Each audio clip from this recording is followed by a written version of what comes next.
drives me crazy. I know how to do 3 knots, all taught to me by my father. Do you know what I mean? And that makes a difference. That drives me insane. How do you not know how to do a knot on a tie? Okay, because you're going to have to get dressed. People, you have weddings to go to. People pass away. You have a wake to go to. Things like that. Every man should have a black suit just in case somebody passes. These are things that happen. But these things aren't taught because there's an absentee father or there is not a masculine man in the house. And it is, and I see, and you get the wrong image in television. Tell me how many times you've seen this scene. Tell me how many times you have seen this scene in a movie. A guy is getting dressed, grown man, getting dressed, can't do his tie. And his wife comes in front of him and starts doing his tie for him. Yep. Okay. Do you know how to do a knot on a tie? Exactly. Right. And not only do they do the knot on the tie for him, they do it in the opposite way it's supposed to be done. They're facing, I could not do a tie. And anytime I had to teach somebody, I had to take the tie off his head, put it on mine and do it, and then put it back. That drives me nuts. I have never seen a scene where a man is teaching his son how to do a knot in a movie. But it's designed that way. That's right. Because I don't know if we passed this question because I was trying to take notes and maybe we haven't got there. But the question was, how do we get here?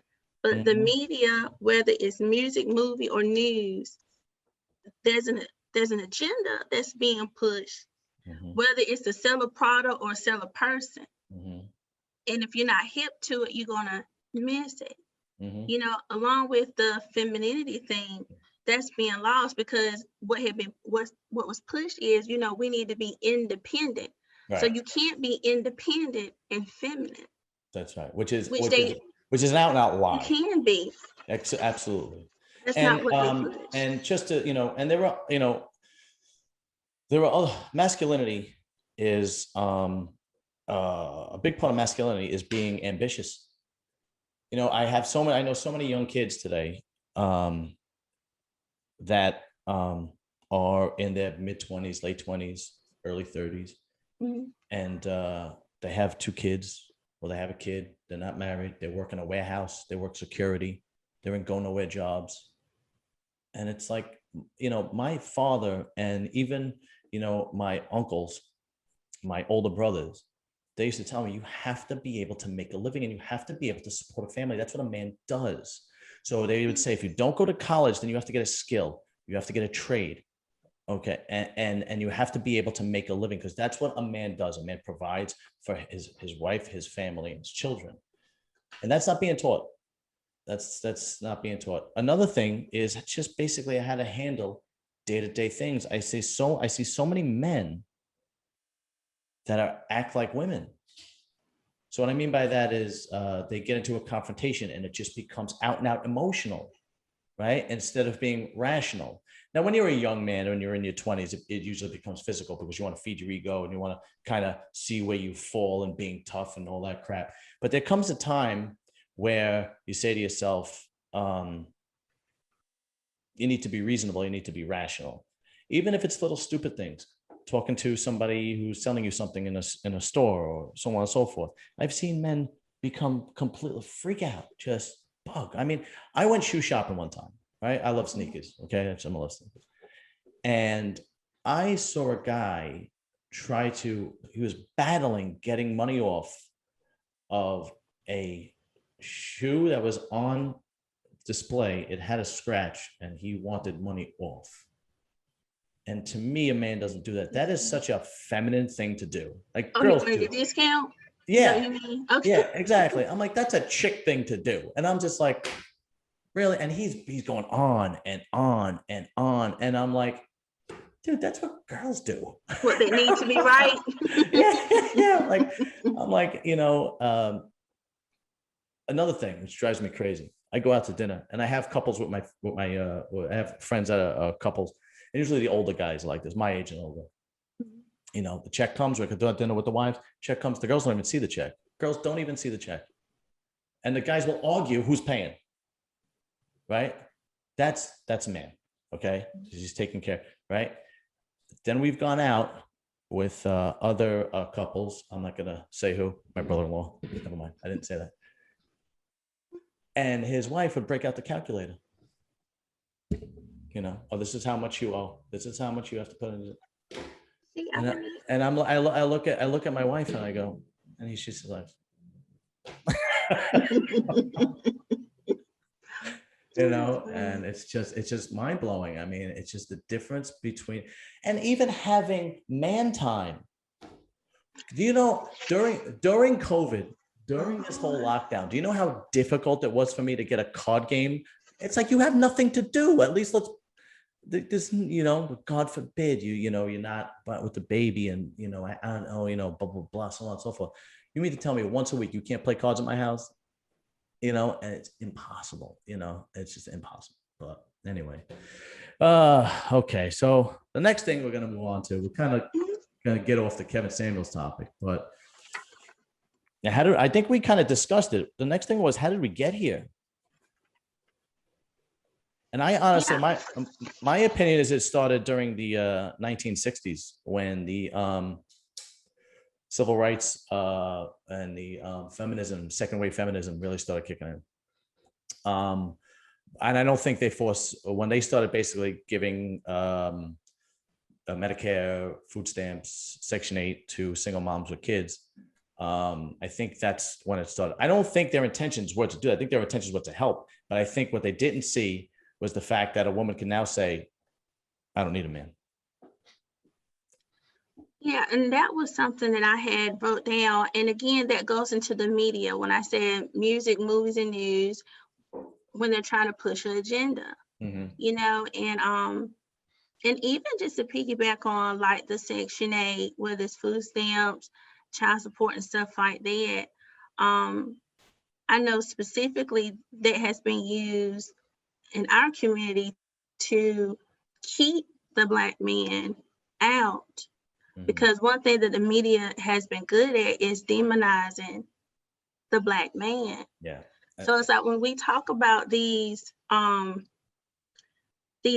and stuff, like when you talk to me, I'm talking to you as a woman, and I'm also talking to you as a Black woman, which are two totally different things. I couldn't agree more. Absolutely. You know, so the same thing goes for a Black man. He's a man and he's a Black man. It might be a third thing because he's a man, a Black man born, you know, here in America. And we know the things that are happening here. That's right. And a lot of times the Black woman is used to go against her man. And that's the problem that we have. And I think with Kevin Samuels, that's what he tries to shed light to, but I think it gets missed. And that's why I said in the beginning, I think one of the problems that people have with him is because he is a Black man. Because if it was a white man saying it, not saying it wouldn't be taken the same, but it would be a different response. It'll be a little bit settled, but I'm talking about from Black women. It's just different. So like you said, the fathers are needed in the home. But what do you do when they're telling you, hey, you can stay here, your kids can stay here, but the father of your kids can't? Right. And then let's put it on to this. You're with the man, he doesn't want you anymore. For whatever reason, you become vindictive. Yes. So what do? You put his tail on child support. That's right. Knowing good and dang on well he can't pay it or whatever. Well, the worst part, and this happens on both communities, and then they become vindictive, even when they get divorced, and it's not, it's there, even when it's the woman's idea to get divorced, when they file, they get vindictive, because as soon as they see that he's moving on, they become vindictive. They're not. So another girlfriend, oof, forget it. And then this is the worst thing I've ever seen a woman do. They start chirping in the kid's ear. The little boy, little girl's ear. Yeah, that is horrible. Now, I couldn't agree more. The stronger a community is, the more powerful they are. And you could see, I hate talking about politics. It's the only time I'm ever going to touch it. You could see how the inner city communities, the Black communities, are taken advantage of because of that. You clearly could see it. I mean, right?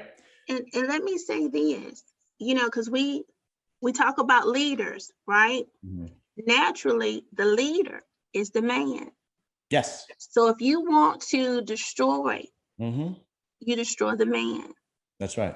And that's what has happened in our community, because the man, which is the Black man in our community, is the leader. Mm-hmm. So what do? We destroy them, but how do we go about it? We Right. use us, we use the women, but we don't realize how much we play into that narrative. Even saying something as subtle as Black men are no good.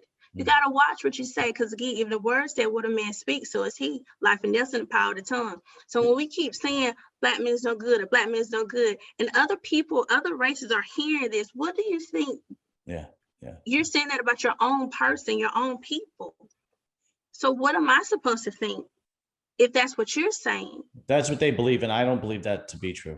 I would It's love, not true. I would love to challenge that, because I work in Harlem. I'm a sewer worker in Harlem, and I'll just give you a quick story. One of my best friends that I work with, he's actually does a show with me called Guy Talk. His name is Steve. And he was married for a long time. He met his wife when they were kids, you know, and he was married. She passed away from cancer, but he was married. They bought a home, and his wife, she got pregnant, and the baby died during childbirth. Okay, he stayed by her. He had told me that in so many, he had told me that he almost had to have her committed because it was devastating. Stood by her the whole time. After so many years, after of her going to therapy, so on and so forth, after finally she was mentally stable, they decided they were going to adopt. And they found a boy they wanted to adopt. And they were going back and forth and back and forth. And it got to the point where this little boy was, you know, more with them than with the biological mother. And the biological mother was 8 kids, 8 different husbands, in and out of the system, so on and so forth. And they wanted this baby. And after 3 years of fighting in the courts, they actually did not let them adopt him. And he had to go back to the biological mother. And they had this baby for 3 years, right? And then he finds out that his wife is diagnosed with cancer. And because he's one of my best friends, he gives me, you know, some intimate details. He actually held her in the hospital bed when she passed away. Now you're gonna sit here and you're gonna tell me that I challenge it, and and it's just it's disgusting. It's what it is when people say that, and whether it's black or white. Now in my community, in the white community, middle class or better, or so on and so forth, it's not the Medicare, the food stamps, the Section 8. What it is women and white women are buying into this propaganda of I don't need a man. And what are they doing when they get pregnant? They move in with their parents. And so the grandparents are now in their 60s, 70s, and they feel obligated to take care of them because they're just daughter and grandchildren. I see this plenty of time. And now these parents that are supposed to be actually enjoying themselves in their golden years are back to being parents. You know, and sure, you don't need a man because you got a roof over your head. Yeah, mom and dad takes care of the baby. Mom and dad pays the bills, and you can go out dancing with your girlfriends. You know, and it's just I see it all the time. And of course, there's no accountability. It's disgusting. Anyway, okay, so now we got that out of the way. Boom. Do you think there are any solutions? And since you're the therapist, I'm going to let you take this one. Do you think there are any solutions? Yes, I wrote my notes because I didn't want to lose my train of thought. Yes, just spending less time off social media because it's not real. It really isn't real. And the reason why I bring that up is because we have millennials growing up in this age, and then they're having children. And even with adults, you know, we can be influenced too. And the thing about it is this: they're spending billions of dollars on advertisement for a reason. Okay. For what? I'm sorry? They're spending billions of dollars on advertising for a reason. Oh, I see what you're saying. You Okay. see what Yeah. so the media pushes a lot. So Yes. you got to know what it is that they're pushing. Because again, there's a narrative being put out there, even for women. You know, you can do it by yourself. You don't need a man. All you got to do is watch. All you have to do is watch a DC or Marvel movie or Star Wars. Yeah. All you got to do. We're strong. We can do it. We can do it. But yeah, Yeah. let my toilet or something break. I'm Yeah. calling. I'm Yeah. calling a man because I can't do it. I'm not even probably going to try. You can forget about it. Yeah. But I also put down self-reflection and accountability. Because oftentimes we like to blame other people for the mistakes that we made. It happens a lot. Or for the things that they done to us. Now, granted, people have been through some horrible things, but it has to come to a point where you choose to be happy or at peace and not continue to live in pain. Mm-hmm. Sometimes people find comfort in pain and chaos. Mm-hmm. And sometimes when these men are with these women that are very combative and all these things, they're used to that because that's what they grew up in. That's right. So That's they right. bring that into the Yes. relationship. So a man that's healthy, or he ain't gonna take that crap, he's not gonna stay long unless it's something he wants from you. And just That's because right. he wants you doesn't mean he wants you for the right reason. That's right. That's right. 100%. And then you're just going to wind up getting a guy who's a mess because he's used to that too. I couldn't agree more. I don't care what they say. So many women say, "Oh, I just want a nice guy." And they go back and go right back to the chaos. I couldn't agree more. Absolutely. So go ahead. Well, a lot of people can tell you that Jeffrey Dahmer was a nice man, but he was killing people. So we gotta, and I'm so serious. We have to be careful what we ask for. Do we really know what we're asking for? And people can portray themselves to be a certain way, and that's not who they are at all. My second thing is, of course, is to seek help for your trauma, your hurt, and your pain, men and women, because there's a lot of sexual trauma, a lot of abandonment issues, emotional and physical abuse. Because just like the women have issues with their dads not being there, so do the men have issues with their dads not being there. And let's be honest, even though the women are left usually to raise the children, sometimes the women aren't present. That's right. They might be there, but they're not present. So you can be abandoned even if your mother is there because she's not giving you the type of attention that you need from a mother. Or sometimes the dad is with the kids and not the mom. So it can work both ways. And like I said before, there's a lot of sexual trauma that goes on too. The stories is crazy. Same thing with emotional abuse. You can really break a child by your words. Yeah. Do you want to on a joking note, but actually it's true. Do you want to know the biggest red flag when a single mother is there but isn't there, and you can tell just by looking at her and the child? Do you want to know how? When they're dressed different. Well, that's one thing, but when you see a mother that looks amazing, in shape, hair done, nails done, in shape, but she's got a little boy who's fat. She's got a fat little kid. That means go sit in front of the TV and eat whatever you want. Mommy's got to go get her nails done. I never thought, but you know, just like, because usually what I see is where the mom is made up doll to the gods, right? But the kid looks raggedy. Yeah, well, same difference. Yeah. Right. And so, so I agree there is a difference because your child should mimic you. Now, granted, if you catch my kid on a certain day, I don't know what in the world he's thinking. I got to tell him go in there and change his clothes because, you know, he's growing like a weed. But you can spot it. And there's so many stories. Like, there's some hurt people out here in this world. And it's crazy some of the things that they have had to deal with. And they later in life finally talking to someone, but the damage has been done. You know, you may have lost a friend or, you know, a lover because of these issues, and they're not coming back, you know. So then you have to deal with that. You have to deal with the loss of your parent, even though they're not dead, but they might as well be because they weren't present in your life. Right.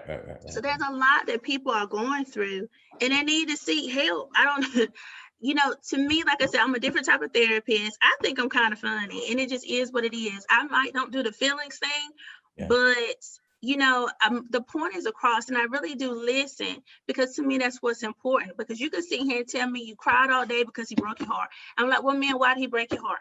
So then we're going off of this story, and I'm sitting here listening. I was like, well, he showed you about 10 times that he didn't want to be with you, lady. You just wasn't listening. So really, you broke your own heart. So whose fault is it really? Yeah. We're just sitting here. And I don't know how you do. I don't know how you do that repeating. job, because I know that you don't want to hear it. I know that they don't want to hear that part. They want to hear soothing But language. you know what? My clients are very receptive. Well, that's good. They really are, because again, I pull from your past. One of the exercises is two that I always do. Mm-hmm. The first one is, tell me who you are. Mm-hmm. I've only had one person that really answered that question. Really? They struggle with it. Out of how many years of therapy? How many years of your career? I've been in private practice now for about 2 years, but counseling and therapy, I've been doing this about 10. So right? you had one person that was able to answer that. Yes, just one. And it's a simple answer. Yeah. It really is a simple answer. Yeah. Either they can't answer or they don't know how to answer it. Right. And I'm like, hey, well, the best way to write this exercise is, write a letter, a poem, a short story about you. It can't be negative, because we always want to go to the negative, right? It can't be negative.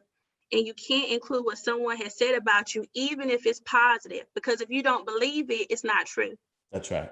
And it is a struggle for them to write these letters or these poems or short stories. Right. So then I made it simple. I said, okay, just say I am and finish it. Right. Like, I'm passionate, I'm loving, blah, blah, blah, finish it. Then we're going to go over it again, and I'm going to have you break that down. Mm-hmm. But the answer is you are. If I were to answer, you're like, Danielle, who are you? I would say, I am Danielle. Right. That's really the answer. You are who you are, your name. Mm-hmm. Everything else are the roles I play. Yes, I'm a mom. I might be a therapist, a sister, those are just the roles I play. They're not who I am. Who I am is Danielle. Mm-hmm. And that's going to speak before me rather than the roles that I play. And sometimes people get wrapped up in the roles that they play, and they lose sight of who they are. Mm-hmm. And it changes. So if you don't know who you are, you can be anybody. And it'll change depending on the person you're with. Mm-hmm. See, that is a very deep technique for people that are damaged. And I could, and I take my hat off to you, and I admire the work that you do. I truly do, because I wouldn't be able to do it. I would not be able to do it. I have one more question. I don't have the answer, and then we'll call it a night. Sure. I think that the only way that we are going to be able to resolve all these situations is if we can go back to the nuclear family. Do you think there's any way that we can actually do that in this country? Because personally, I don't see it happening. We have to begin to value one another and stop looking at each other as a value money. Mm-hmm. It's not about money. If COVID hadn't taught anybody anything, you can easily lose a job, drop a dime. You can be a millionaire and not have nothing. But the person is still the same. Yeah, whether or not they hold that title or that job. We should love one another as we are, no matter what color you are, how much money you make. We should love one another and accept one another as who we are. I think there is too much emphasis on the individual and not enough emphasis on the family. One of the other quotes that women love to throw around, which I can't stand, is happy wife, happy life. And I couldn't disagree more. That quote should be happy family, happy life.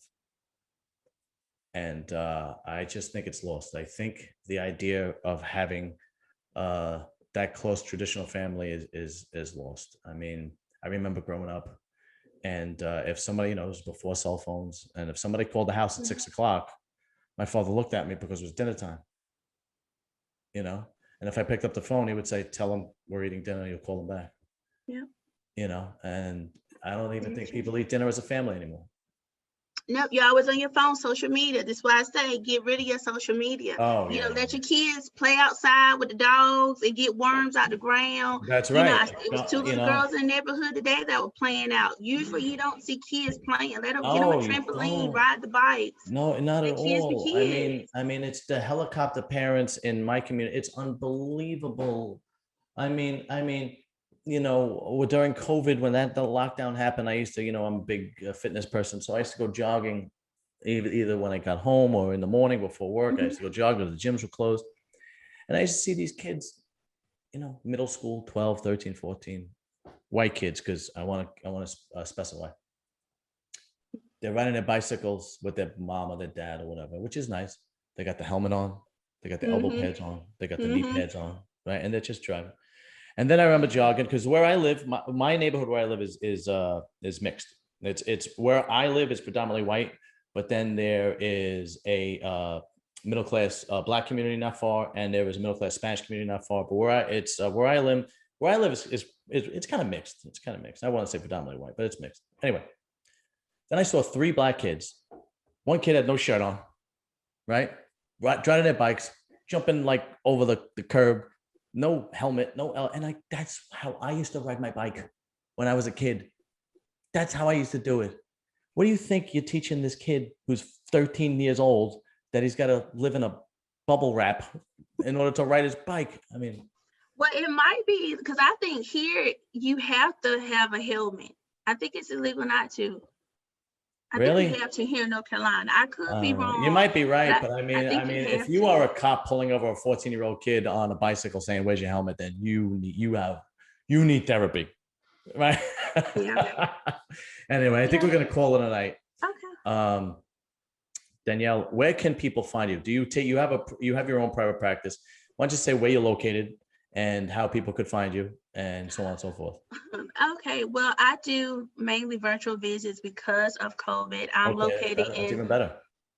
I'm located in North Carolina, but I do have an Instagram, and it's Danielle the Therapist.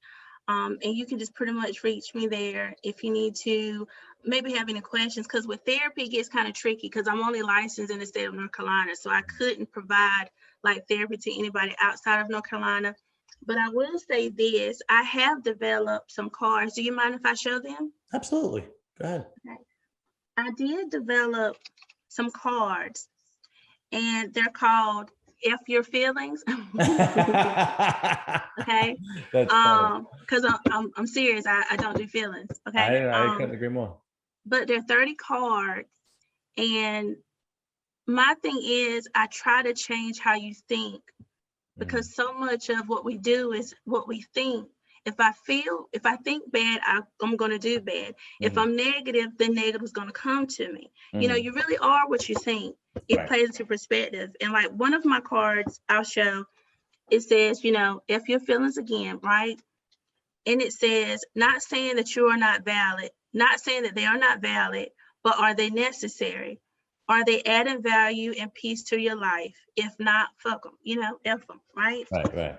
So, because so much of what's going on is honestly trauma. It really is a lot of hurt people. And if people would just seek help, there's a lot of, if you have Medicaid, I don't know what's called where you are, it's covered. Most insurance is covered. I go to therapy.